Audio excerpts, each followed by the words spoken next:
Hello, Ram Ram, नमस्कार। शिक्षा उदय गीत चैनल में आप सभी का दिल से स्वागत है। तो आज हम आप सबके बीच में बेटी विवाह सुहाग गीत गाने जा रहे हैं। कैसा लगेगा कमेंट करके जरूर बताइएगा आप लोग, और प्लीज अपना प्यार दुलार आशीर्वाद दीजिएगा हमको। तो चलिए हम सुनाते हैं गीत। बेटी के मैया अंगनवा में रोवैया, अंगनवा में रोवैया रे मोतिया बरन चुवैया सरे लालनवा, हरे मोतिया बरन चुवैया सुरे लालनवा।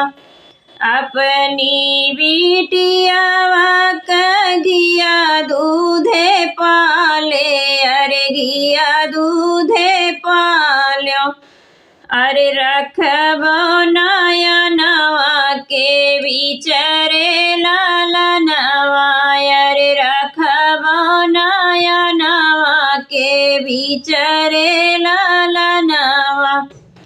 जेह दिन मोरी धिया होई है पराई, अरे होई है पराई, हर के ही विध रखबू पारान रे लालनवा, अरे के ही विधि रखबू पारान रे लालनवा।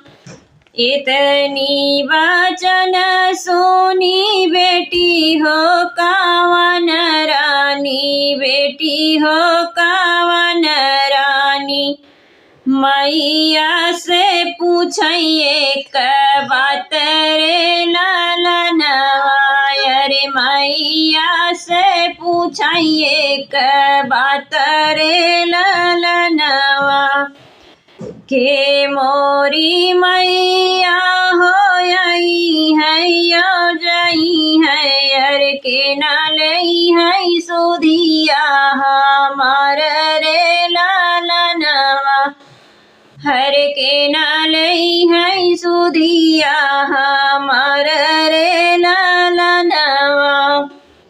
नौआ बारी पुत बेटी आई है आ जाई है, अरे भैया जे लई है सुधिया तोहार रे लालनवा, अरे भैया जे लई है सुधी तोहार रे लालनवा।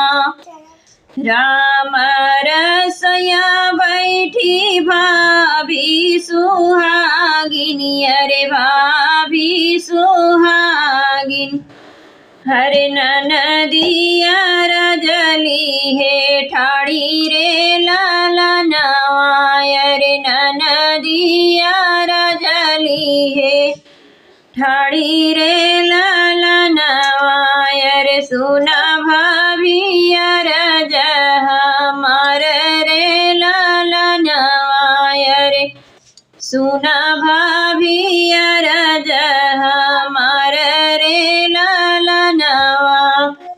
के मोरी भाभी हो आई है आ जाई है, अरे के नालई है सुधिया मार रे लालनवा, अरे के नालई है सुधिया मार रे लालनवा। नहीं भेजबै मोरी ननदी नौआ से बारिया हो, नौआ से बारिया, हर नहीं भेजबै वीरना तोहार रे लालनवा, अरे नहीं भेजबै वीरना तो हर रे लालनवा। रोवत बेटी हो माई से यारज करे, माई से यारज करे, हरे सुना माई भाभी जा बाबरे लालनवा, अरे सुना माई भाभी के जा बाबरे लालनवा। जीनी बेटी रोवाऊ जीनी बेटी झांखो अरे जीनी बेटी झांखो हर जीनी कारो मनवाऊ दास रे ललनवा अरे जीनी की मनवाऊ दास रे ललनवा भेज देव मोरी बेटी नौआ से बरिया अरे नौआ से बरिया हरे भेजी दे बाबा तो हर रे ललनवा अरे भेजी दे बाबा पाई तो हर रे ललनवा ईसन भाभी के सुधी जीनी की अरे सुधी जीनी की हरे भैया का दी बिसराई रे